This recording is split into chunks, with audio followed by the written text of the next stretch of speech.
So again, here come the possibilities of a university, and I again concentrate on the question was what can we do?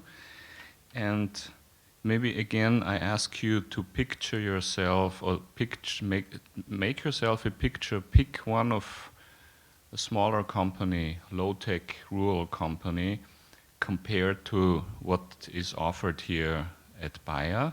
And you can imagine why these companies have 2,000 applications for 90 or 100 positions, and why they are at the same time, maybe for the same program, there are companies that do not easily find a good student. So in this case, we are probably asked more and to integrate also into the practical training. And we have the responsibility to do something to help all the students of the same program to at least achieve a certain level of expertise. So first, methodology. I chose company first, but always things that we might be able to influence or that we have to make decisions. So first, we leave it up to the companies. So we don't interfere with what companies are doing and offering, but we offer ourselves as advisors if company need it.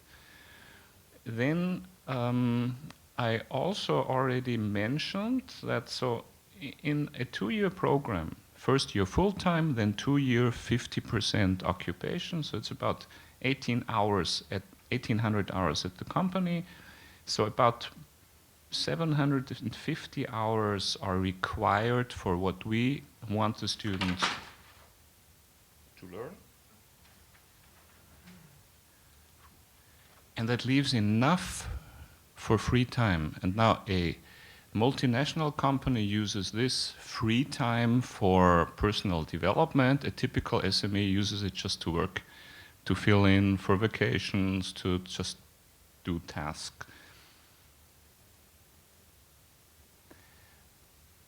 What is the most successful methodology by the companies, and we facilitate that, is something like a fast-track career. The most important thing there is start on the shop floor.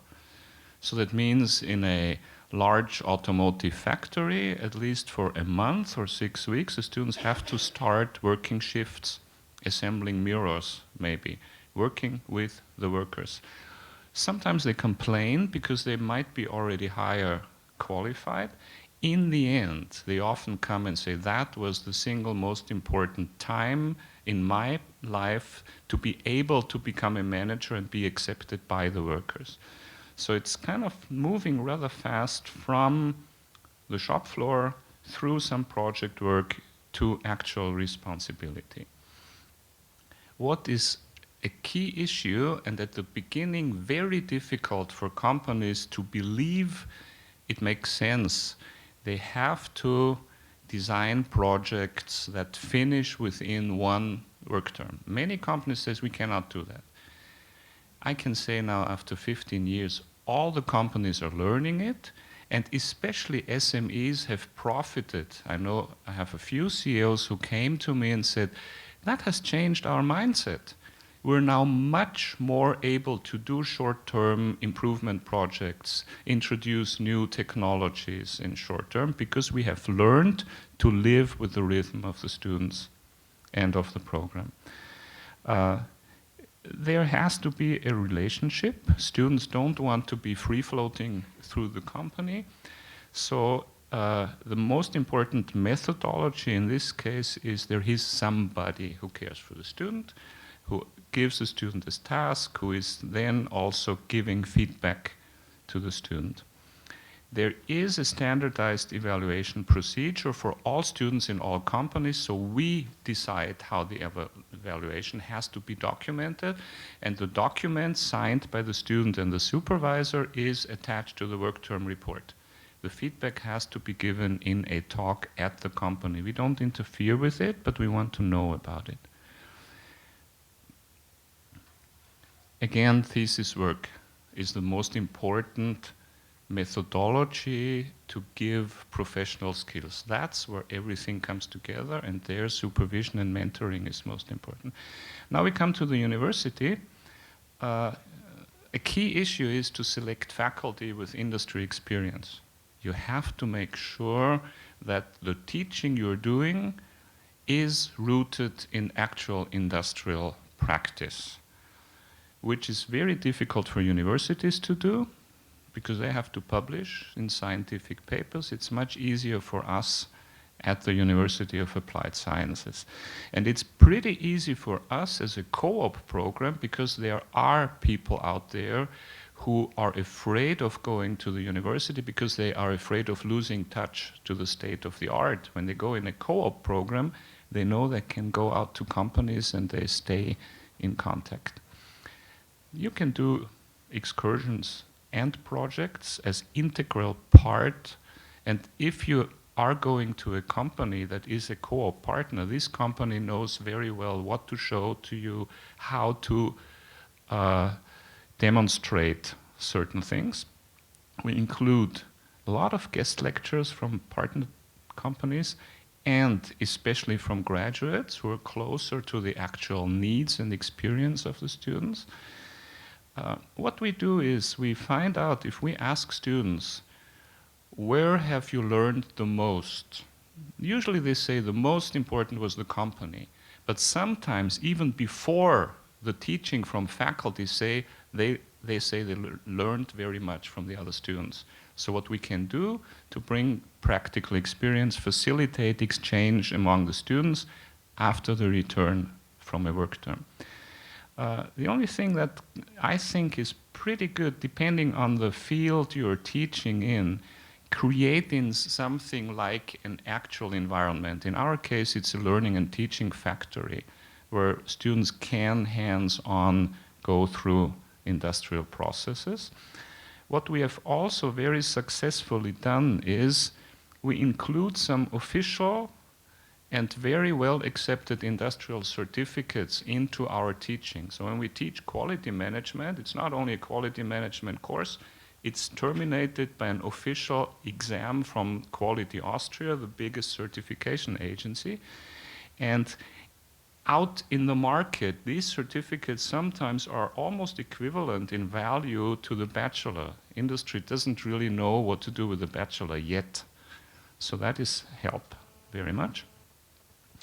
We have an annual students conference where we invite faculty and companies, and they tell about students' projects in the companies and discuss it with people from out there, because the company supervisors are very critical listeners and discussers.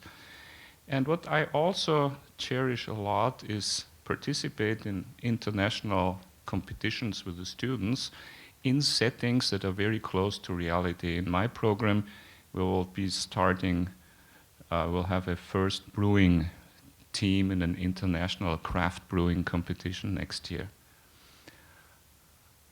I go through here too, the transversal skill. I tried to make maybe a difference. So we always facilitate we always have this full experiential learning cycle for the entire competence build-up also in the courses. The most important soft skill in my opinion is learning to reflect on your own learning and to change your learning and to go on as a student yourself. So that you have to teach that very soon so you don't have to repeat it too often. So we have quite a few course modules going exactly into this direction. Lot of so we concentrate on introductory courses in project management, for example, but the practical training is then predominantly done in the company and is also the main element of the evaluation by the supervisor, because the company offers, especially for soft skill development, a big variety of opportunities, a lot more opportunities than we have at the university. And what also comes in, there's a high rate of interaction. What I value so much by having the companies, we have 30 students and one professor. Professor has not much time for the student. A student who is good in connecting to people is alone at the company and has 30 instructors. And that's what we have to just cash in on. So it's a totally different ratio that no university can do. We are also motivating our students to engage on the student board, which we are very successful in, and which is a very interesting story by itself, how we changed from a co-op program where no student was interested in student politics because they were company employees, to a student body now at the university where several of the past presidents were from our program. Where 2 of 4 students on the university boards are constantly from our program, where we only have 200 students and we have 4,000. So we have redirected the engagement potential of our students, and they learn a lot there. Send students abroad in any possible situation, and do cooperative projects with other programs. I just take one example in production technology. We've teamed up with the physiotherapists to solve actual problems for handicapped people. That is the reality out there. They have to work with people of different trades.